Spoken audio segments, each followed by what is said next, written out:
They streamlined the presentation for modern audiences. Tetsuya Takahashi stole my goddamn pizza and I am angry.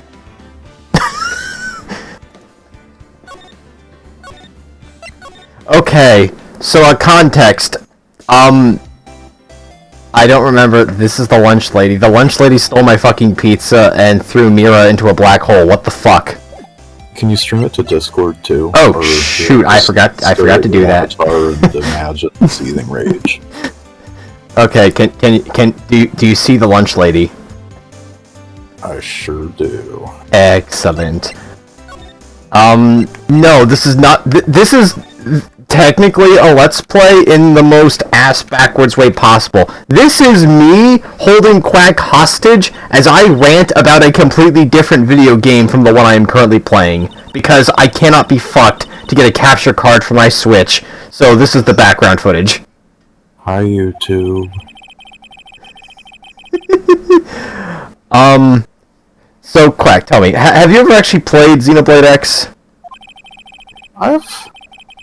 I've listened to some Hiroyuki Sawano soundtracks in my time, so... Okay. It's like a third of the way through the game then, right? I think he did most of the soundtrack, actually. At least a lot of the important... Yeah, he did like the entire fucking soundtrack, I think. I've karate chopped my keyboard before when trying to name files. No, I've never touched it. Okay, actually, it's funny. The music is one of the few things that Definitive Edition does not fuck up with its new content. The gameplay is another one of the few things it doesn't fuck up with its new content. Most of the gameplay decisions in Definitive are probably for the best. You wanna craft stuff? Yeah, like they cut all the ingredient requirements in half because holy shit, some of them were insane in the original Wii U release. So that's cool, thank you. The quick cast meter, very fun button. I like being able to infinitely spam Ghostwalker and completely ignore this completely busted skill's only drawback of having the longest fuck cooldown. Yes, allow me to be perfectly invincible forever. Thank you, Takahashi. This just sounds like what they did with Fire Emblem Gaiden, but in reverse. Where like, Echoes made it, like, completely fucking different? Yeah, where they, like, kept in all the... They added more jank. What if this movement ability was more busted? I mean, I'm gonna be real. Never say the word undulate again, Emma. Anyway, Remember that plushie in the police station? Yes, this is that thing. He got the Navi-chan X treatment. Oh no! No, it's GT's stock image Exalt. That's the best thing I've ever read. The amount of sass in the text.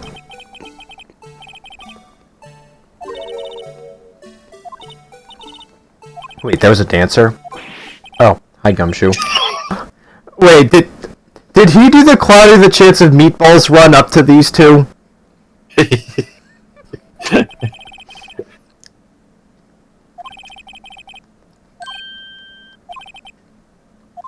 I could see him doing the Linkara run. Oh no! Okay. The online features, I have not touched them very much. I've poked and prodded at them a little bit, right? And you know, it's Xenoblade X, you know. The biggest insult is the fact that this game, where a lot of the stuff, or at least the fucking, you are deep into this shit, you are here for the pure, unfettered gameplay aspect of the game. A lot of that is tied up in the online content. And I kind of feel that the whole paid online thing does a disservice to the game. I don't... Oh, yeah, that's a good point. Because you're either... It's nowhere near as bad as, like, trying to argue that Splatoon is a single-player game first and foremost. It fucking isn't. You know? But, I don't know, it still feels kind of insulting that if you want to make level 60 skells, you have to pay for the online content, or be very fucking particular with what you do from the small pittance of reward tickets you can get from, like, in-game stuff. Which is not an unlimited resource, mind you, right? You get, like, a certain amount for meeting certain, like, progression thresholds, and that's, like, it. That's all you get. So, you know, bit of a, what the fuck are you doing, Nintendo? But, like, they've been doing that, like, all year, so. We're recording this in April, by the way, so, like, we're not even halfway through the bullshit yet. Yeah, this comes hot on the heels of the Switch 2 announcement, but before they famously backtracked those 3 things we don't know about yet. Mm-hmm. They have not yet lowered the price from $90 to $89. Yeah, that's my YouTuber KFab. I am a lizard girl from the future, except that, like, because I'm from the future, my avatar hasn't been made yet, so sorry, eat crap, Lamau. Yeah, this is the origin story episode. That's my origin, being very angry at Xenoblade X. You know, Kirby Squeak Squad? I have heard of it. They steal his cake, and he goes on a galactic conquest about it. Well, that's like a third of the games in the series. Yeah.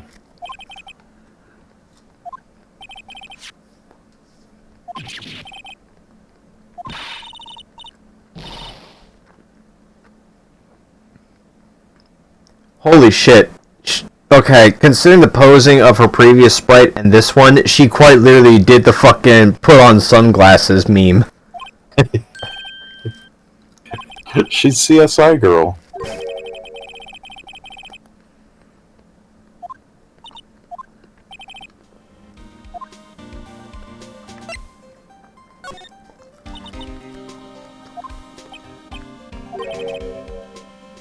They kicked it.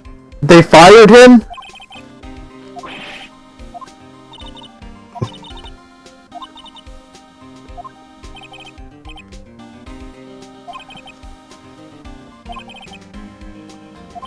Oh, okay, so it's like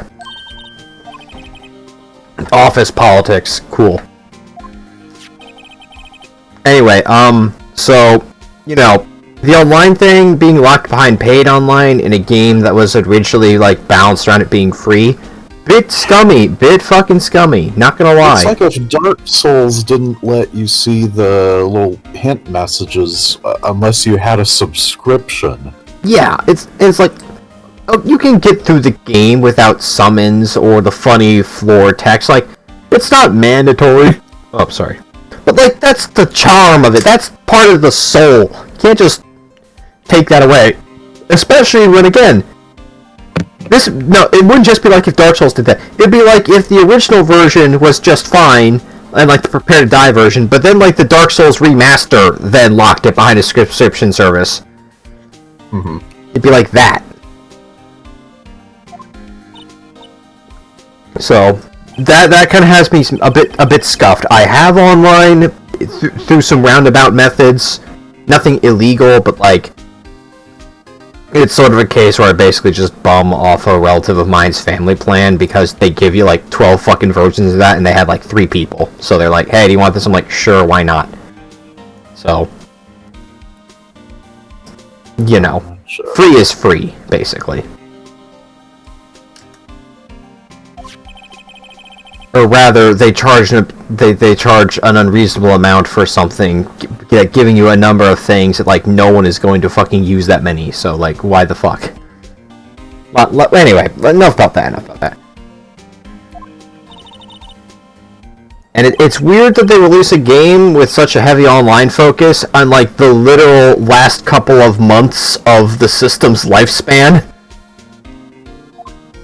Yeah, talk about just shoving it out to shore. Yeah. In more ways than one. I'm going to replay this because I stopped reading partway through, and I saw a cowboy guy's face.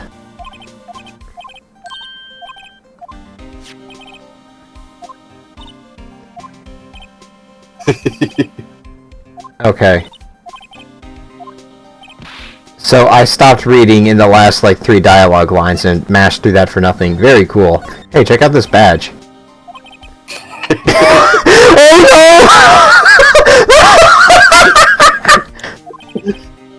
no! Real men show their police badge.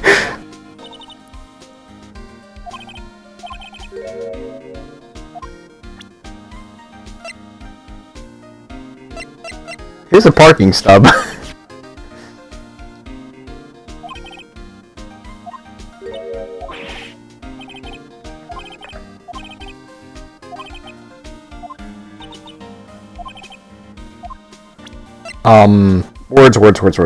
Words.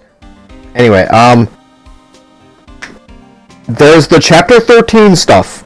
I will put that in a little box and just set it over here on the side, because I would like to first talk about the stuff they added into the main, pre-chapter 13, right? Because there's not too much of it. There's only about 12 chapters worth, really. Well, that's all main story stuff. I'm talking about things that were not originally present in the Wii U version. Because the Wii U version's really fucking good. Obviously, it's a little worse than the Switch version. As a game, the Switch version is better. It just kind of is, between a handful of quality of life edits and also being on a console that people actually own. It's got ravioli, it's got chicken cacciatore. It's got pizza. Unlike me until about 10 minutes ago, because some guy fucking stole it. The man stole my fucking pizza. I'll never forgive Reggie for this. Why do you... Exactly. Reggie is unforgivable. I am the guy who coded Slow Start into Legends Arceus. It was me all along.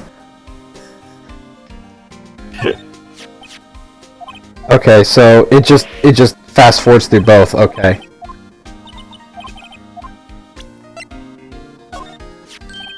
Hey. The reward for diligence. That's nice. I'll tell you what it is later. Apparently he's forgotten.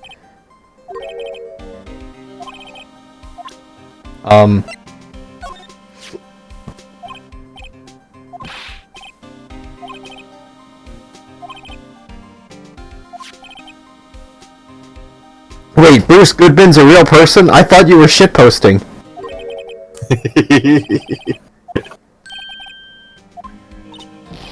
As opposed to Hector Badman. Oh.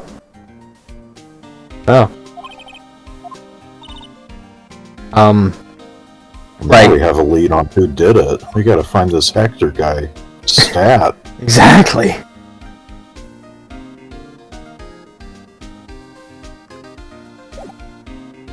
I heard he's buddies with this guy named Elliewood. If we can find him, we can find Hector.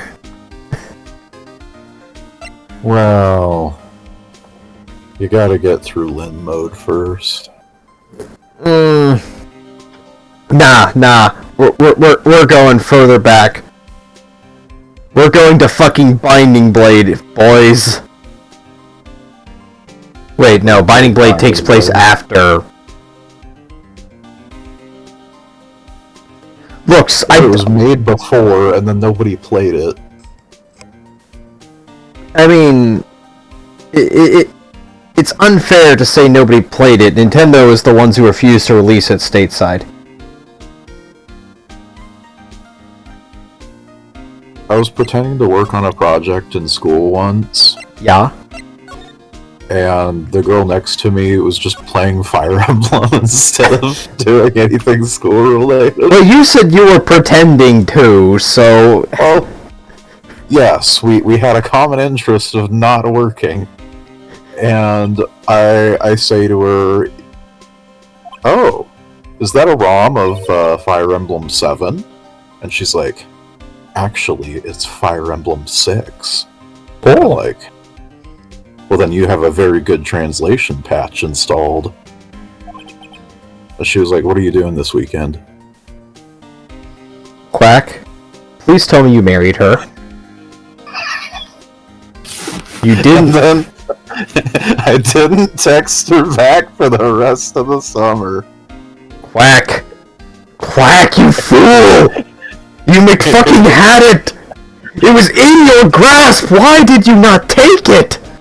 The 99% hit rate. No! You had tried it!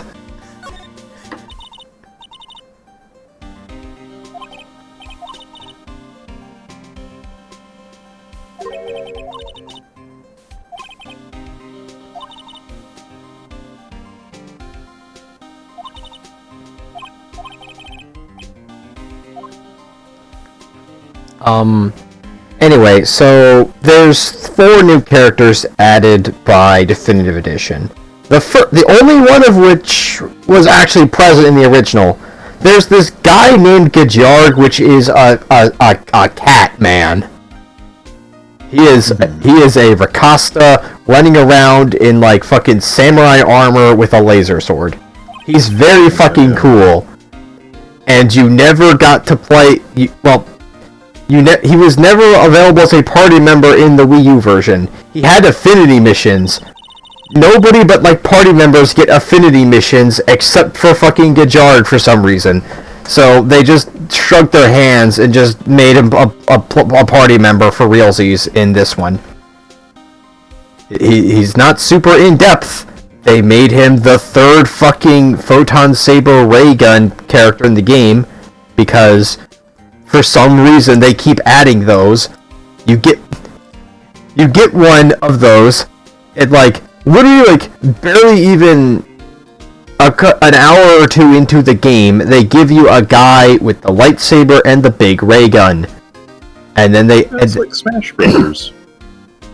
So you need to have a few too many swordsmen. I guess, but like.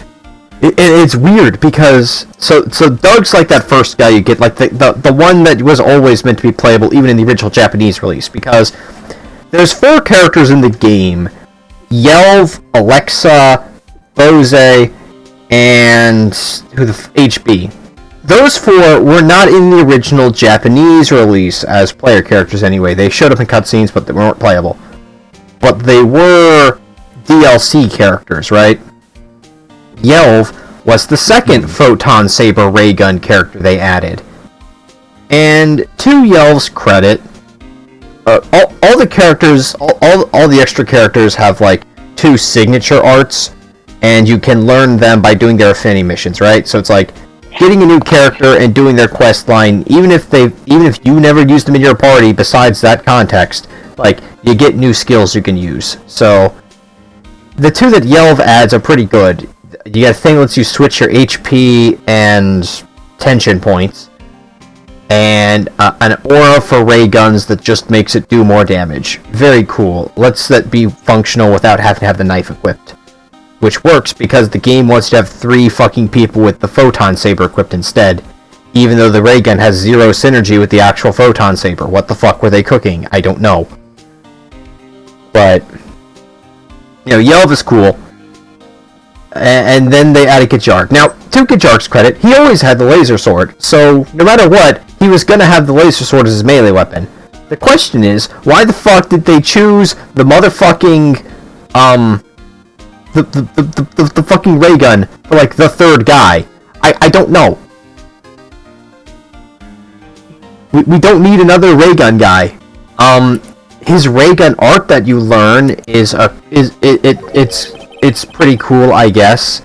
It spreads it makes debuffs on one enemy become a debuff on all of the enemies, and has a chance to make the debuff stronger. So you can do some goofy shit with debuffs that were not meant to go above tier 4, go up to like tiers 5 and 6. You can do that. It's kind of funny, but like the ray gun already had like 2 different purple art three different purple arts. I don't think it needed a fourth one. But like, whatever. You know, it's cool that the guy who is very obviously meant to be a party member is finally actually a party member. Thank you, Takahashi. It only took you 10 years to do that. But yeah, and deadlines are never deadlines as long as you're alive. They didn't even give him a full set of 5 heart-to-hearts. He just has 3. That's, He's the only character who's like that. The character who literally fucking leaves the party permanently 2/3 the way through the game has a full set of 5 heart-to-hearts that you can completely miss in a playthrough because you can't get him back once he's gone. And yet the guy who they had 10 years to fucking work on and add as a playable character, that was probably already meant to be a playable character in the original release, has only 3. I genuinely don't understand why. Well, you know what they say. A little more than half of the heart-to-hearts. To quote Sans, 60% is a failing grade. I don't know. Quote Sans. You have the subtitles on for this stream, right? No. Fuck. Well, look, clearly he's saying maybe it's the way you dress. Have you seen that video where someone, like, cropped the Patrick audio from that one sentence from the Bad Breath episode and made the Sans laugh?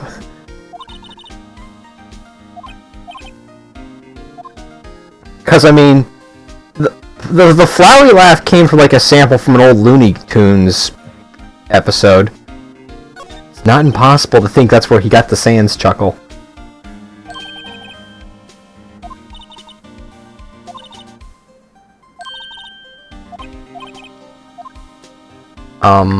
Words. Anyway, so yeah, Gajarg, you know, it's cool he's playable. I don't really have much else to say. I'm still just kind of mad that we can't get Rothian Skells. I sort of understand why they didn't. They would have to, like, give it animations and stuff, and it would probably be another uncustomizable Skell that's sort of locked into its loadout because it has a different character model, basically. But still, very disappointing.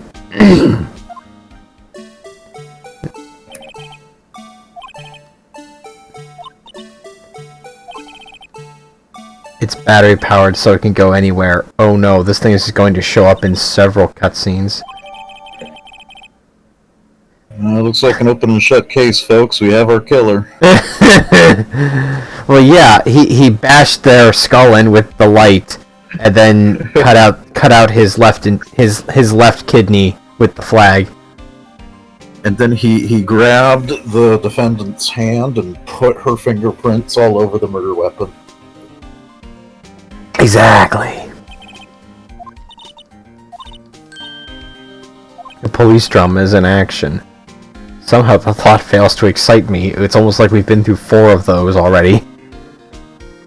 But yeah, so Kitty Cat Man, you know, it's cool that he's playable. The arts he gives are like, okay. Bahamut Wave is its own thing. I do not remember what the sword art he gives does. It's probably good, I just don't remember what it is, because when people talk Photon Saber, they talk very fast, spammable arts, and the fact that it has a reflect skill, because reflect is weird, and I'm not going to explain the nuances of it unless you ask me to, but if you have a reflect art, you are automatically good, because it means that with prep, you can become actually immune to everything and everything. And that's Kingdom Hearts too. You can beat that whole game just casting Reflect. Nice.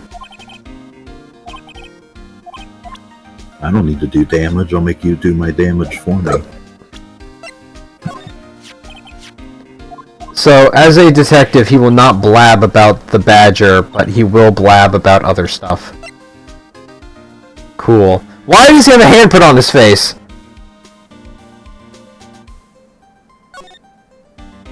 there is a handprint on this little fucking Sonic OC reject's face. I don't know. It's AI generated. Ah, yes. Clearly it's from Monster Manual 2025. Yeah. You'd get scared and excited if you fought that thing at the end of a dungeon crawl. Well, I feel like half the party would start pogging, so...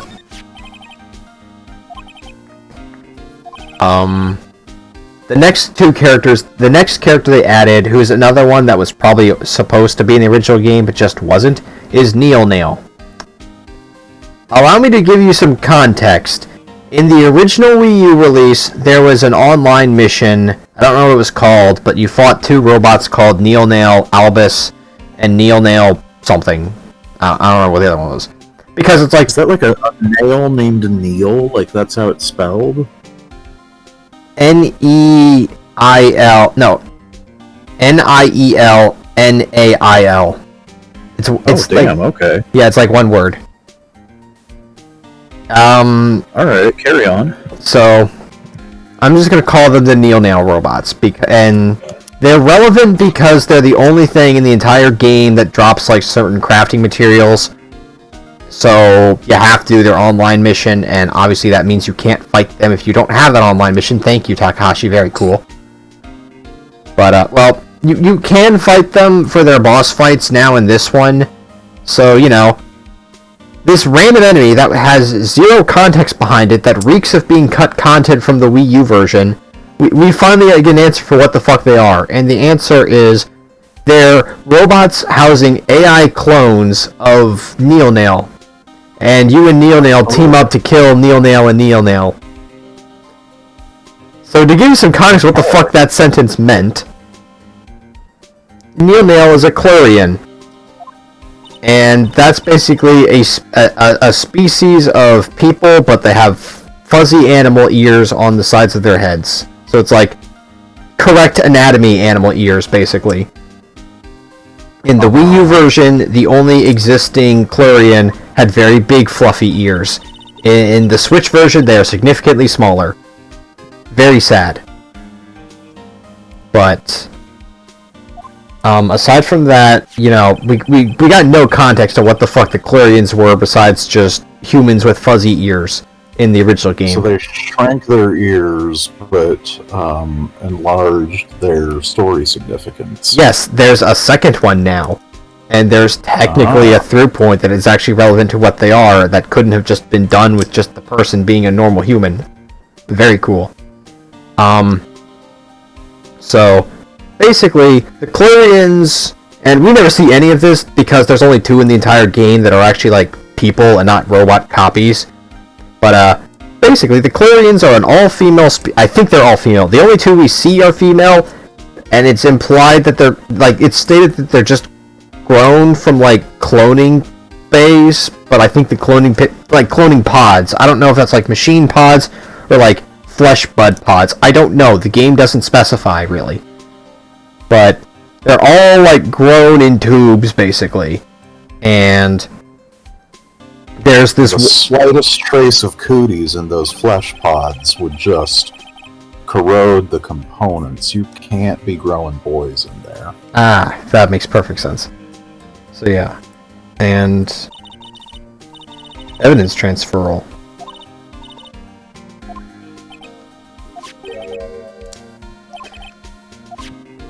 Anyway, obviously I know what it is. Lana is trying to protect the actual killer. Lana didn't do it, but she doesn't want the person who actually did it to go to jail either. Cool. So that's probably what's happening. I'm only like half paying attention to Gumshoe. I am mostly ranting about pizza and aliens. I've read one sentence and I've solved the case. Where the hell is my pizza? Exactly. This is Scrap's New York detective TF.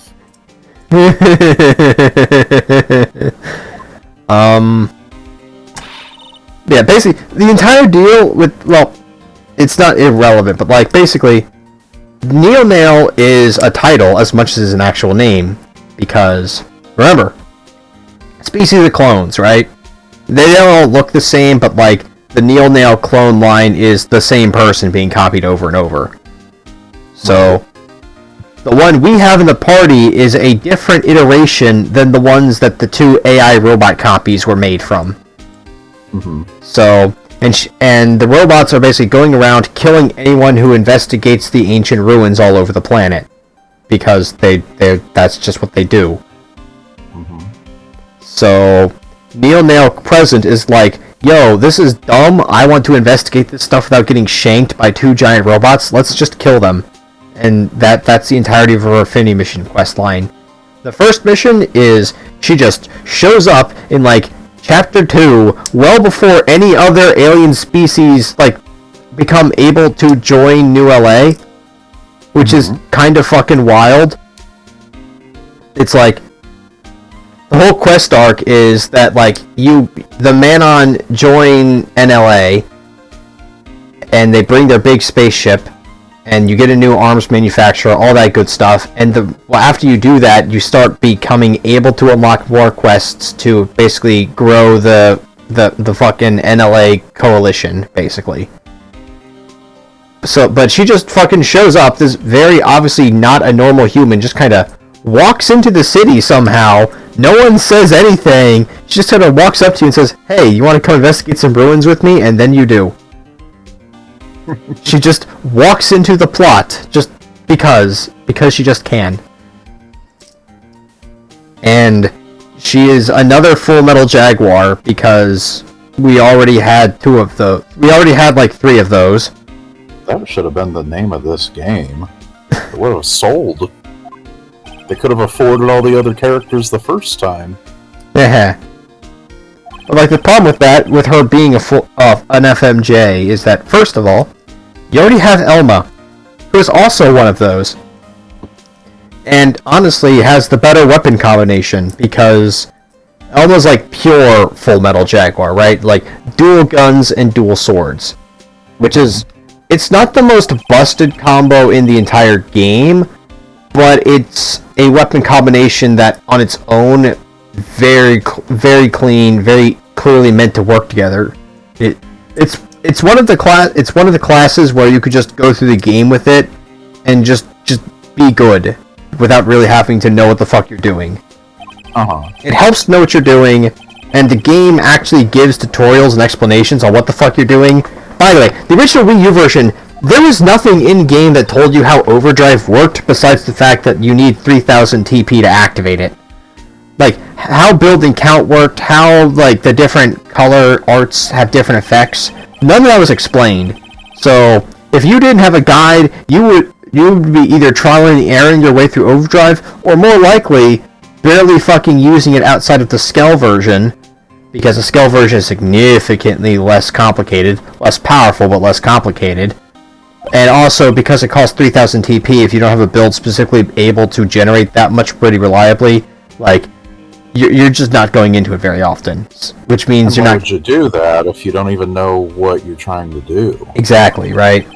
Like, you need 3000 TP, which takes a long time to build up, mind you. Like, you do not get TP fast if you don't have a dedicated setup for it, or do overdrive things, but you won't know how to do overdrive things because you barely get any chance to mess with it. Unless you know what you're doing, but in that case, you know what you're doing, you know? So, Wii U X had a lot of problems. It was a good game, but if you didn't know what the fuck you were doing, you were gonna have a bad time about halfway through.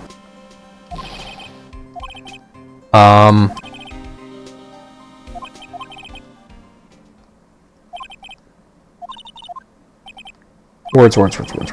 Anyway, so yeah, Neil Nail has 2 missions. The first one you get really early. She just shows up inexplicably way earlier than she probably should. But they clearly want to make you able to get her because she's the first of the various new party member characters that get added in. So I kind of get the feeling they were like, this is the one where we can very easily make her show up super early and just let the player just recruit her and be all excited, because Gajarg is like hard locked in story. It's impossible for him to join earlier than when he does, because he actually exists as a character in the plot otherwise, right? It's like you can't. Somebody had to show up early. Yeah. The other new the second new character is Lysel, but like her plot line is really tied up in a specific in like the new skill that the game added, so it's like you can't have her be recruitable until after the player unlocks skills, which is about halfway through the game, more or less. So you can't have her join early. The fourth guy is specific to Chapter 13, so obviously you don't get him. So they just shrugged and made you able to recruit Nail earlier than it really makes sense, but it's kind of off its own little corner where it doesn't break anything. Like, she shouldn't, but like she has nothing necessarily preventing her from joining earlier and making some amount of sense. It's kind of weird, but like I understand why, you know. They want to give the returning players something to work with, and she's Full Metal Jaguar, which is like we already have one of those. We had one of those in the form of Elma, and there's like 2 others that we can also get. Why are we getting a 4th one? And her loadout is dual sword psycho launchers, but both of her new arts are specifically for psycho launchers because those things had like no fucking arts in the original game. So they had to put them somewhere. Well, it kind of reeks of them being like, hey, let's give the weapon type with like the second least amount of things you can click more things to click. The least amount is the multi-gun. They did not add any. The multi-gun did not get any love in this version. It still only has 4 arts, and you still can't get it until like basically post-game, because no fucking way are you gonna unlock the quest to get the damn thing before then. Because it's a pain to unlock the quest, because it's tied behind Yelv's last Affinity mission, and his last Affinity mission is... It's one of those ones where you need a guide if you're going to unlock this in any reasonable amount of time.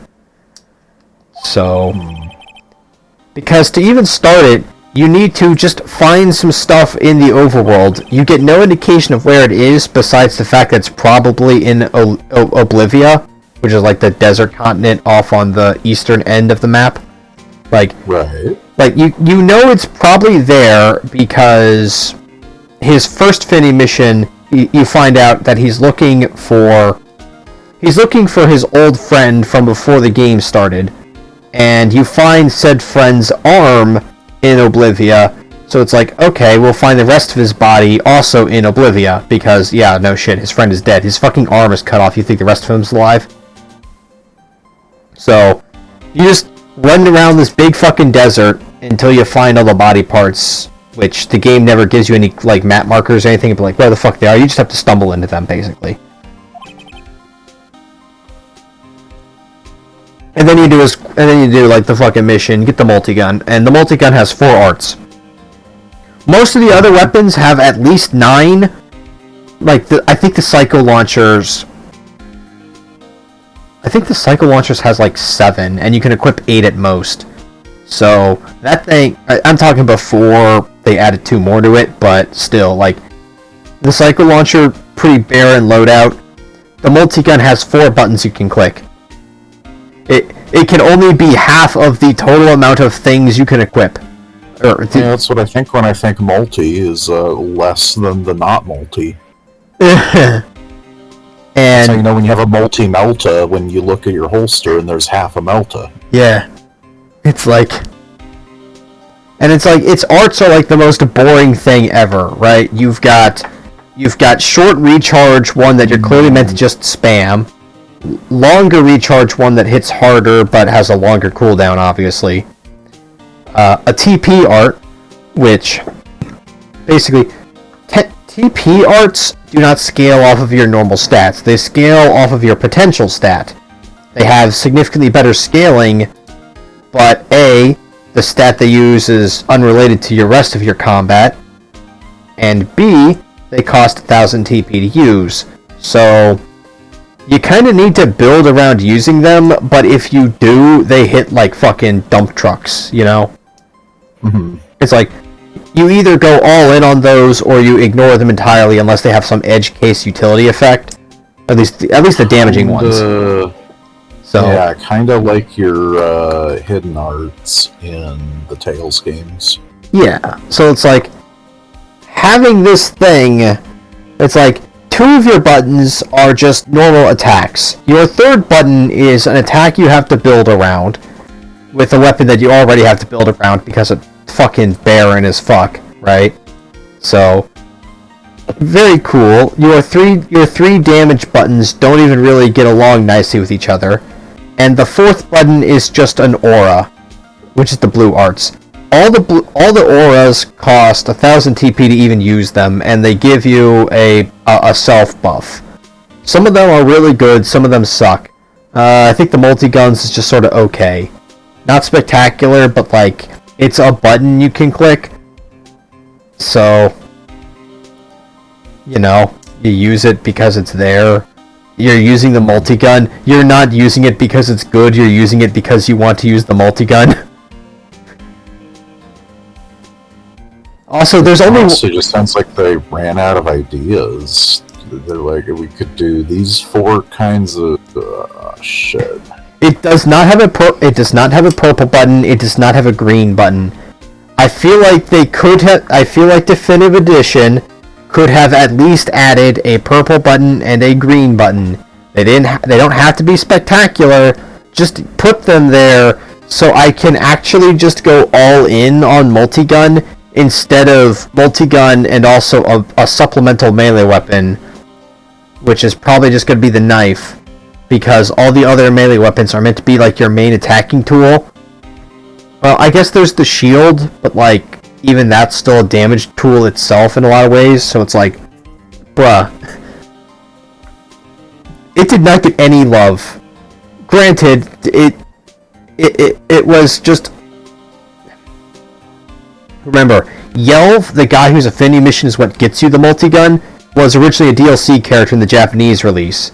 Because this was back in the day when like the Japanese release would come out like up to a year before the rest of the world got a game, right? So, the multi-gun was never part of the original game, it was just a gimmick they stapled onto his character DLC pack, basically. And like all future versions, it was just pre-baked in. It was an afterthought of an afterthought. So, I'm not surprised it did not get any love, but I am disappointed. So yeah, because of all the things to kind of go back and clean up, that would be one of them. Kind of like the Clarions. Yeah, right, Clarions, right. So, yeah, Neonail's her first affinity mission way earlier than it probably should be, but it's just there because they want to give you some of the new content early. And her last one is really late, because to do her second mission, you have to recruit Celica, who... Not the Celica you're thinking of. It's Celica Xenoblade, not Celica Fire Emblem. Oh, right. Xenoblade, the one with the kind of shoulder-length red hair and a sword, kind of a dual protagonist with the other more martial half. Yeah. Xenoblade. Yeah. Her. Uh-huh. She was great in Smash, my favorite Fire Emblem unit. Yes. Everyone loves Fire Emblem, the Warriors style Musou game. But yeah, I think it's the highest rated Warriors game of all. No, Three Hopes is the highest rated Warriors game of all time. No shot, really? Yeah. Oh my god, why? I've played Three Hopes. Three Hopes is... It is what I like to call fanfic fuel. It introduces some cool ideas that I have seen mediocre fanfiction execute better than what we actually got from the official release. Speaking of bad fanfiction, how about those Clarions, huh? Right, so... Yeah, you... Well, I mean, she is... Okay, so... Here, the Clarions have two character traits that are like a species thing. They've got the fuzzy ears, and they're British. I'm not really joking, keep in mind there's only 2 of them in the entire game, and one of them was... Wait a second, you can't pull... This is Xenoblade, everybody's British. Wrong. Xenoblade X takes place in the city of New Los Angeles. Oh, I see a bad tie-in to other games in the series approaching. Actually, Elma showing up in their Shulk. Actually, okay, Xenoblade 2, in the DLC, you can recruit Shulk, Fiora, and Elma Xenoblade as blades. They don't have a fucking core crystal jammed into their chest, but like they function as one because that game is balanced around like the whole. You have the driver that's playable and the blade that like basically gives them stats, right? So it's like you're not playing as Shulk. You're playing as Rex being followed. You're playing as Rex hitting things with the Monado while Shulk follows you around, which is one of the gameplay decisions of all time. And also remember, Cosmos from Xenosaga is just randomly a blade in Xenoblade 2 for some reason. It teases you with the implication that maybe there's something more to this, maybe there isn't, we're not going to tell you for another 10 years, player. But like, she's there. So, there is a DLC quest in that where if you've done the stuff required to bring like Shulk, Fiora, and Elma into the rest of the game, because they're sort of locked within only the DLC challenge mode thing until you beat certain missions, which only become available after you beat the game anyway. So like, once you do that, and you beat those missions, and you have all of them, and you spend 500 hours trying to get Cosmos, because you get her randomly with a stupid low percentage chance from core crystals, so you can't do a quest to just get her manually, you just have to RNG farm for her. Very cool, Takahashi. But once you have all of them, there's a scene where it's just Rex, Shulk, Elma, and Cosmos just standing on a ledge, and Rex says these truly have been the Xenoblade Chronicles, and then the credits roll. And Rex is like holding a little swaddled baby. No, remember, this is Xenoblade 2. This is still in Xenoblade 2. He has yet to become, like, Super Giga Chad Dad Rex. This is still Shoto Rex. I know nothing about the context of that picture, and that's how I want it to stay. Okay, so basically, Rex already had a harem in Xenoblade 2, if you want to be cheeky. I don't want that context. Okay, let me have this. Okay, I will refrain from giving you context, because it truly is a wild picture for a wild ride of a game. I do not care for Xenoblade 3 very much. Okay? It has a job system, which I normally think is the coolest shit ever, but honestly, fucking Xenoblade Combat is a system that benefits much more from characters... Oh, sorry. It is a system that benefits a lot more, I feel, from characters being more specific. Which is weird to say, because the only game in the series where most of the characters are like specific and have like a loadout identity, quote unquote, is Xenoblade 1. And I think, because in 2, like, all your arts are determined by like your weapon type. Each of the characters has different arts with each weapon type, so there's still a difference between playing as Rex versus playing as Zeke, for example, but like, it's still less identity. In 3, like, it's a job system game. Anyone can be whatever the fuck you want. The only identity is certain mechanics in the team attack stuff, but like, you get everyone in those, so it doesn't actually matter. There's no customization. You have all 6 player characters in the party at the same time. And which really just means you're going to, for the one thing the character has that's unique, you just build them around that, invalidating most job systems then and there. Yeah, so, okay, it's funny you say that, because Noah, who's like the mainest of the main characters, Noah Xenoblade, Oh yeah. Mm-hmm. In like the last third of the game, or not the last third, but like he basically has this funny little sword called Lucky 7, which is the most busted shit. It's not the most busted shit ever, but it very easily can become very busted with far less investment than what you have to do to make some of the other stuff stupid busted, right? It's intentionally really powerful, and it just sort of results in a situation where a lot of the times, once you unlock it, the strategy becomes get into Lucky 7 mode and annihilate everything before it wears out. So yeah, regardless of your job and combination among the party, you are going to be trying to get Noah into Super Saiyan mode and then switch to controlling him. You know, I don't know. I can't think of a single Xenoblade person I've come across who liked 3 without reservation, without like, well, if you consider that everybody was really drunk and wanted to go home, it turned out okay.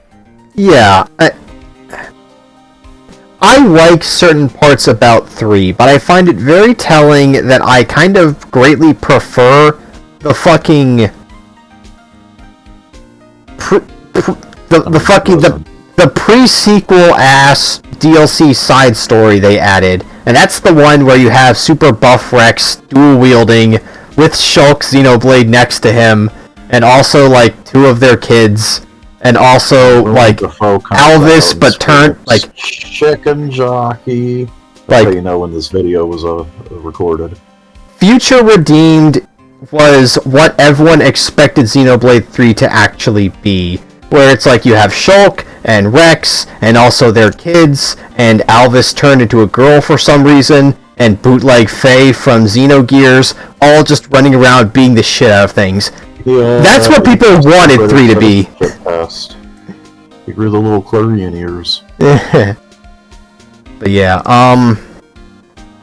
you know, we get answers with the clue. You know, we get a clue. Haha.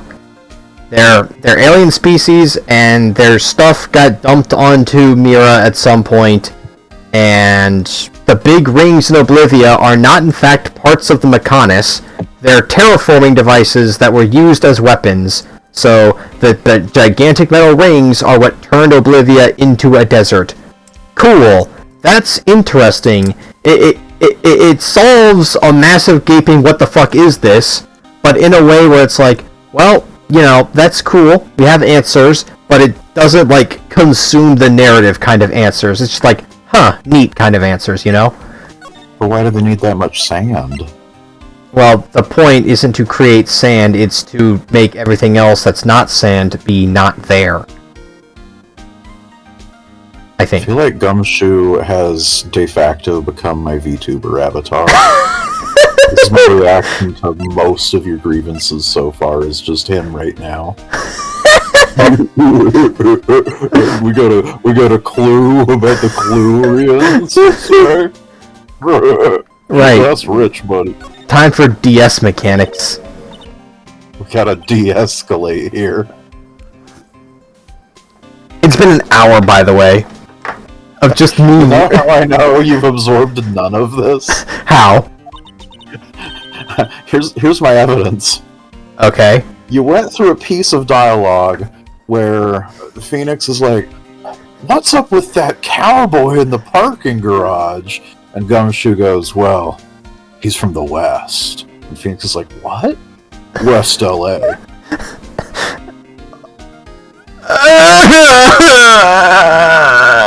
Yeah, now you're upset, but when you were allegedly reading it, you're like, and the hypergun doesn't have as many butthole blasts as the dual gunner, which is a real problem, because if you get in a duel with the dual gunner, you're gonna drool. Okay, so it's funny you say that, because the dual guns are some of the most busted weapons in Xenoblade X. Again, Ghostwalker. You click Ghostwalker. While the Ghostwalker animation is playing, you are invincible because every attack on you automatically misses.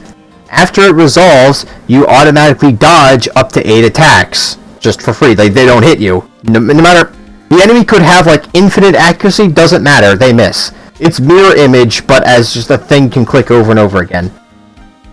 And the quick recap... Does a Ghost Walker Lucky 7 clear, Vegeta Form 7? Yes. Yes, it does. Because Vegeta can't hit you. So... You activate Ghost Walker, you click Blossom Dance, you say a funny haiku, and Vegeta explodes, falls to the ground, and just kind of his model fades out. Okay, that does sound on brand. You convinced me. I'm going to grab more pizza. I'm going to beat the shit out of this man on and get more pizza. Give me like a minute. Hey, it's funny that you say that because I had the stream paused while you were saying that and while I was getting pizza. Fuck.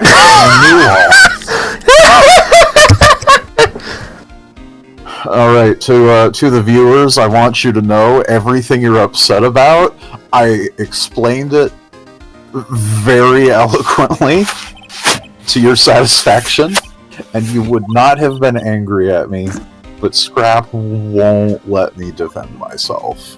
So, here we are. I didn't know you were gonna say it. I was getting pizza. I was traversing the desert to grab all of the ingredients to the pizza because my new friend Alois Bernholtz, Mr. Poppin himself, just wanted pizza really fucking badly that he felt the urge to go into the desert as well as murder wild pigs so he could get pizza ingredients. That's my favorite party member. I love the character development between him and his father, tamed pigs. February 22nd. Holy shit, we've been ranting for so long, it has become next year. This is how long it takes to understand the combat system in Xenoblade Chronicles Cross.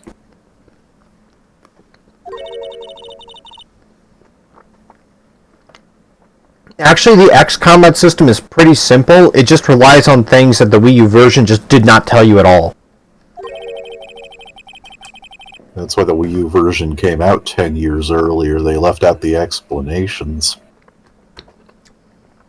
It's called Xenoblade Chronicles X because it would take 10 years to get answers, and unfortunately those answers are some of the most disappointing shit of all time. So, but that's Chapter 13. We will get to Chapter 13. I have talked about the clue. They're there. We get some cool stuff. You know, they're not, like, centrally important, but it's nice to finally know what the fuck the deal was with those two robots from that one online mission. You know, we finally got the cut content back. And we can sort of tell why this was sort of one of the things that they felt like cutting to make the release date, you know? I'm not angry. We have the definitive edition. Here's all of the least vital, least worth it parts of the game. Yeah, basically. Neonel gives she gives two purple arts to Psycho Launchers. A weapon class that kind of is missing some of the sauce. It's got sauce, but it's like support sauce. It's got no good on its own sauce, right? Mm-hmm. And the arts she gives them are not particularly great. So it remains a weapon that you take because you want to click dual dynamo, not because it's particularly great on its own. Because dual dynamo is a very powerful aura. And it also has some other arts you can click.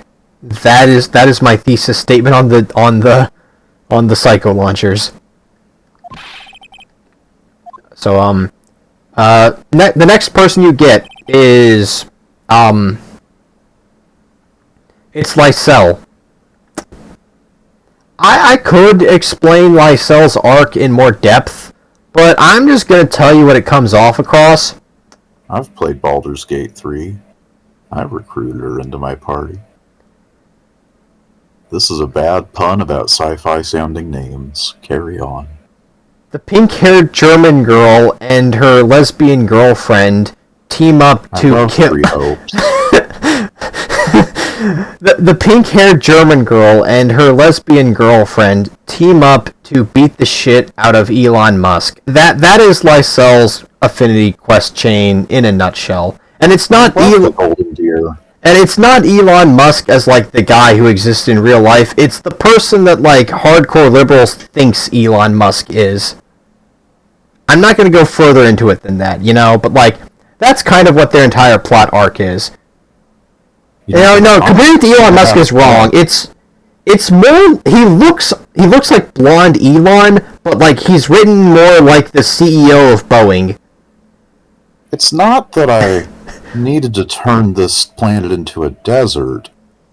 It's just that was the most efficient way to reduce taxes. Not even that. It's more like, see, we have this new jet. Or no, sorry. Our giant robot, it has a critical design flaw that kills the pilots like 60% of the time, but fixing it would cut into our profit margins by about 5%, so we're not going to do that. And instead, I'm going to murder you because you found out. This is what happens when somebody understands how the 3000 TP ability works.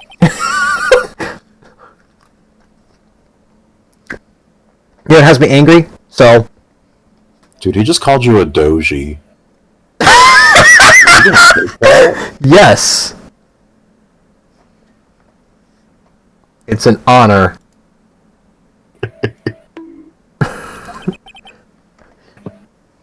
Anyway, but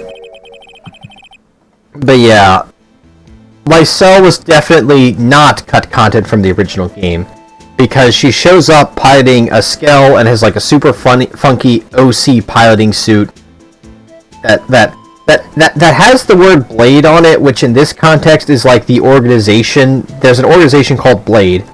It means something else in the Japanese version, but the English localization kind of it fucking completely like carved out a lot of like the greater Xeno series symbolism stuff. Just completely gutted it out from the localization, which makes Chapter 13 leaning hard into that again kind of feel out of left field if you're not aware of that context, but like whatever. That's Chapter 13. We'll get to Chapter 13. But yeah, if we stand here long, let us idle animation play along, he's just gonna start shedding blood.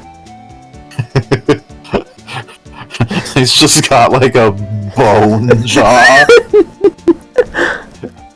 As Scrap goes, okay, now to start talking about Chapter 13. By the time we get to Chapter 13, he's cutting off flakes of his brain. Cause of death was suicide, Your Honor. We just have to wait till he nicks an artery, it's fine. But, so yeah. Lysel, like, pink-haired German, lesbian, like, it's not like it's not that they're like, they're fucking. It's more like, and they were roommates, and then you turn to your buddy and go, oh, they're fucking. It's one of those situations, Probably because they can't be overt about it, but like, you kind of get the vibe that like if Takahashi had infinite money and like wasn't owned by Nintendo, they would just straight up just be girlfriends, I think.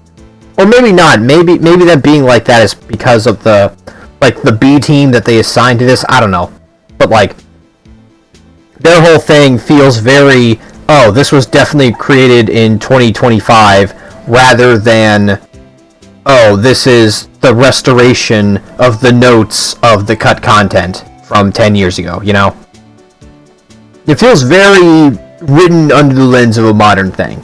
And maybe I'm just recency, but I don't know. Anyway, she has a new Skell. The Skell's called the Hresfelg. So, it's like... So she's gay. She has to be. Yeah, 100%, yeah. Like... Just from the name, like... Yeah. She has pink hair. She's weirdly close to her black mechanic girlfriend, and she pilots the Hresfelg. She is 100% gay, definitely. Did they invent a rapier weapon? Well, with basketball. Well, no, but it does have a gigantic katana and turns into a jet. Yeah, that's close enough, dude. No. Like, all the other skills eventually get the power to fly, but like, it's because they strap a jetpack to all of them.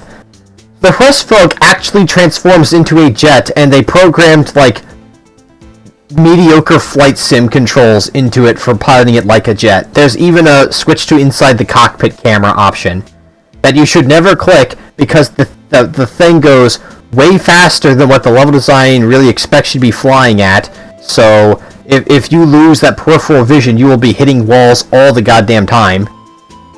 But, you know, it turns into a jet. That's pretty cool.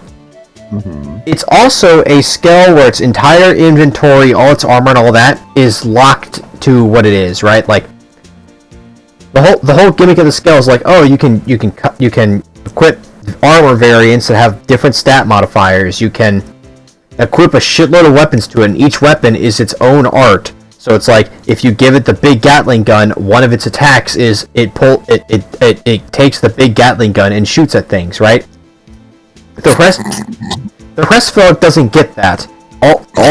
Its entire loadout is static. It's one thing. The most you can do is just like equip augment cores to it and just enhance its stats manually with like.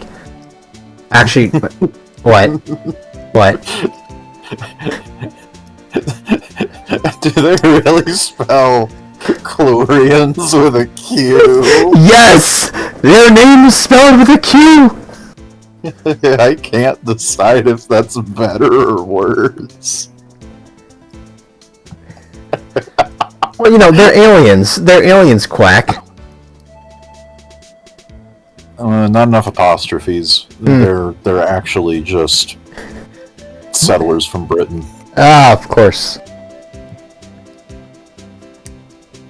There are exactly 4 British people. There are exactly 3 British people in Xenoblade X.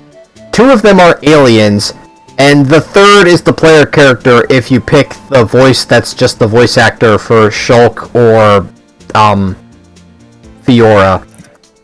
Because remember, X came up before 2, so like it came right off the not off the heels, but like you had Xenoblade 1, then you had Xenoblade X. So there's a voice option for the player customizable character, just called Classic. And if you know how numbers work, miss. Yes. It's 1x52 Revelations.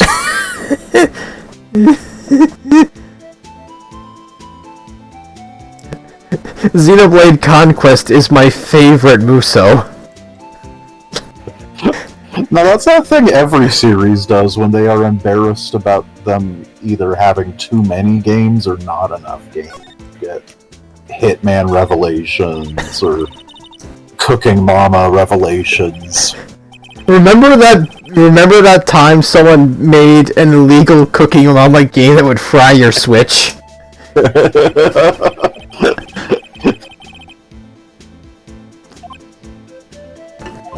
They should have just called it the Desert's Harsh Judgment.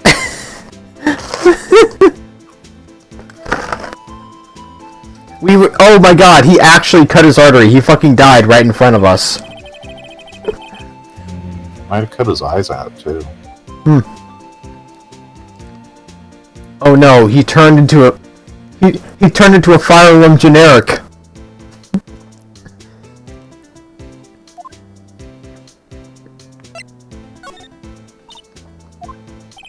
Oh, he woke up. Anyway, but yeah, it's got a fixed loadout, and the loadout's really fucking good, and its stats are pretty fucking good. And so, it kind of just, you unlock the ability to get the Hressfog, like right after you get skills normally, and you just unlock Lycel's Affinity mission, and you do that, and you can buy a Hressfog. And it's really fucking good. Like, holy shit, it's so fucking good. And it's like, I could spend a lot of time and effort into customizing a Skell, like my own unique build, and then have to do it 2 more fucking times, level 50 and level 60, mind you. Mm-hmm. Or I could just buy the Hressfog,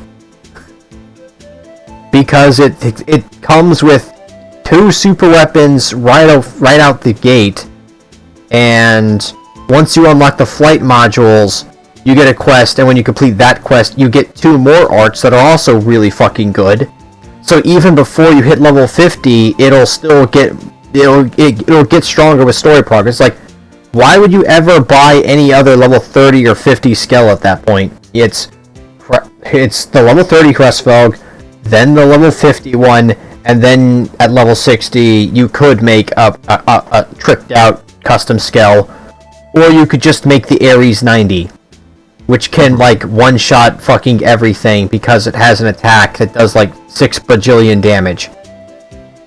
To give you some context, the Ares 90 is supposed to be your reward for doing a bunch of post-game online content. But you can also just spend reward tickets on the exchange shop to just buy the materials manually. So instead of farming the really hard online missions, you can just do like squad tasks. And then by the time you get to the end of the game, you'll have enough tickets, just buy the Ares 90 and just blow everything up with that instead, which is what I did. I got to the end of chapter 13, I hit level 60 in like the final act of it, because it's balanced around going into it at level 50, right? So like, when you get to the end, like chapter 13, act 3, that's around when you'll probably hit level 60, assuming you're playing at a normal pace. So, I hit level 60, and I'm like, alright, I'm whipping out the Ares, I want to get this shit over with. Because I marathoned the back end of Act 2 and all of Chapter 3 in the same night. Because I just... Right.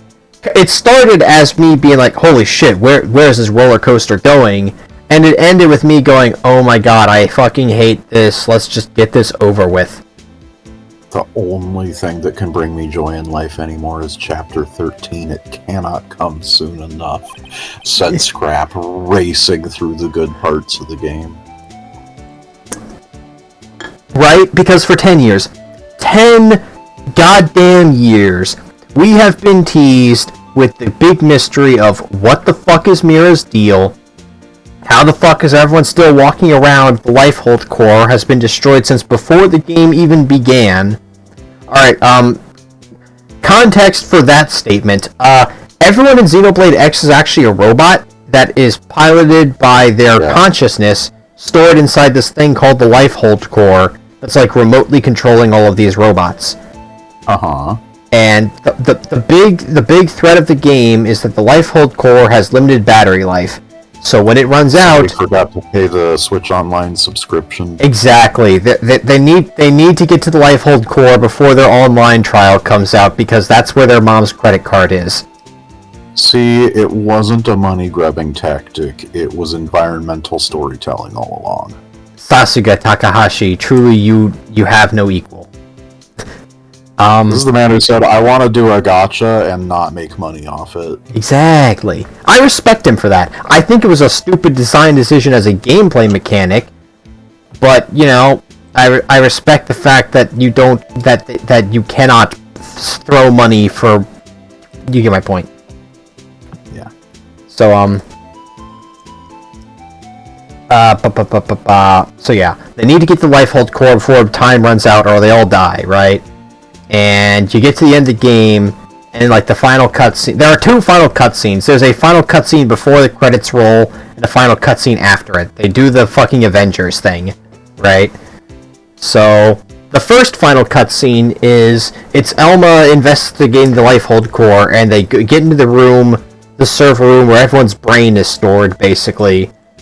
And it's flooded. It's completely flooded and destroyed. And it was like that probably before the game even started. So Elma immediately goes, there's something about this planet, which became a very heavily memed line for a long time, because, oh no, Quack muted himself. Is he dead? No. Oh. It has that same energy of like the famous Destiny, I don't have time to explain why I don't have time to explain. It's a load-bearing line in that sense. Yeah. There's something about this planet. Exactly. It is a line that people memed on hard whenever people were talking... Whenever Xenoblade theories started kicking up, someone would inevitably chime in to repeat that line. And you know what the biggest twist of Chapter 13 is? Or at least the one that makes me very angry? There's nothing about this planet. Yes, correct. Maybe there is something about this... The real Fluxaton core is in our hearts all along. Not entirely wrong. So, basically, Definitive Edition promised to finally give us answers.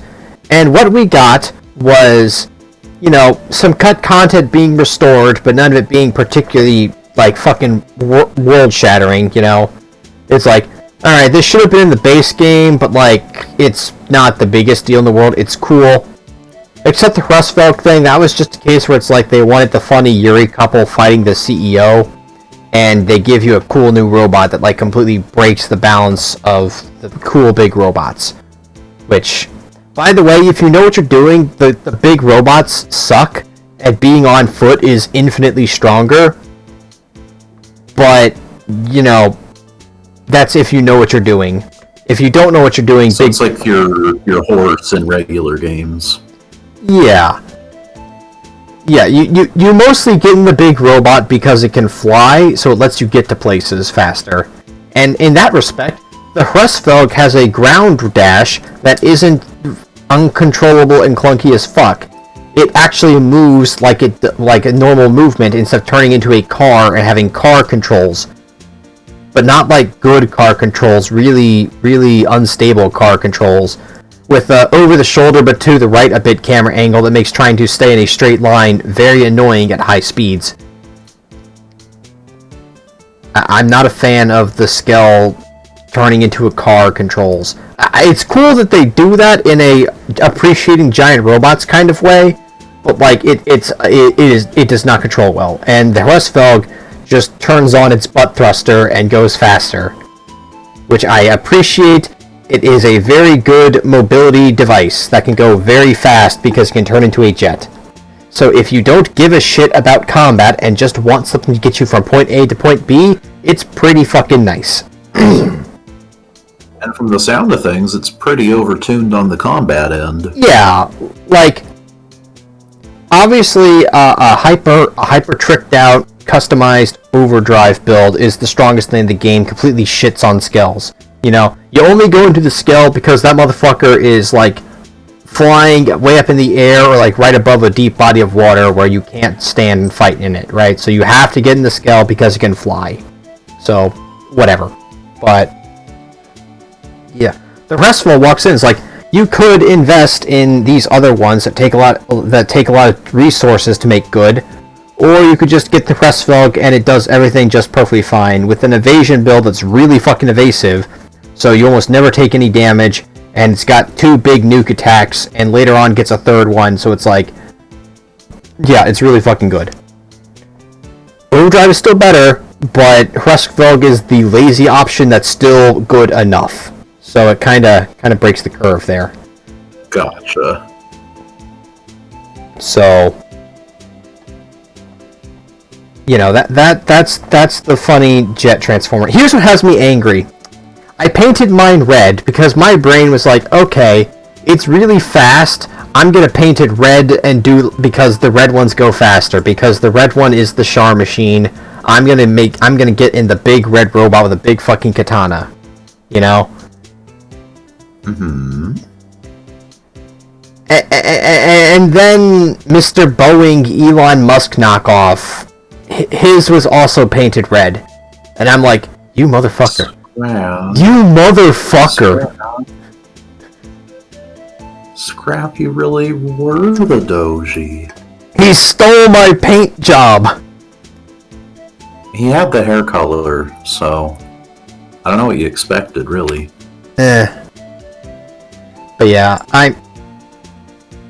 Funny Jet Robot is cool, but it controls really nicely for just moving around, which I really appreciate. The jet mode, I mean, this is a game with fast travel, so I'm not really certain how often you would use it, and it does not decelerate in it quickly. It moves like half a sector unit before it finishes decelerating when you go out of jet mode. But it is cool to go in jet mode to cross the map because you can do it in like a minute instead of like 10 minutes. So that is pretty cool. Fast travel is still faster, but like you don't get to fly the jet. Seems like that was a way to get around some of the office politics of like quality of life upgrades. Yeah. Somebody's like, can we cut the travel time in half? And they're like, no. And they're like, I have this really cute jet pilot concept. Yeah. There is speculation that whatever the fuck they're doing next, there's going to be like... Basically, the thought is the jet mode is probably a tech demo. Because remember, this is Monolith Soft. The Monolith Soft somehow fit the original Xenoblade X on the Wii U, and Nintendo immediately kidnapped half their staff to make 3D open world Zelda games. So, you know, I would not be surprised if either the next Zelda game or the next Xenoblade game has jet flight mechanics or something very similar, like spaceships or something. I can't believe we saved Star Fox. I instantly searched everything they did in Chapter 13. Ban pizza. Amazing. But if we ban pizza, the Manon will revolt. Alright. Slippy can take him down. He's got enough bombs. Slippy genocides the Manon! Okay, so that's Lysel. You know, she's there. She's very clearly written in modern day instead of being restored cut content, but like, whatever. The big jet robot's cool. The third new character is... Wait, no, the third one's Gajarg.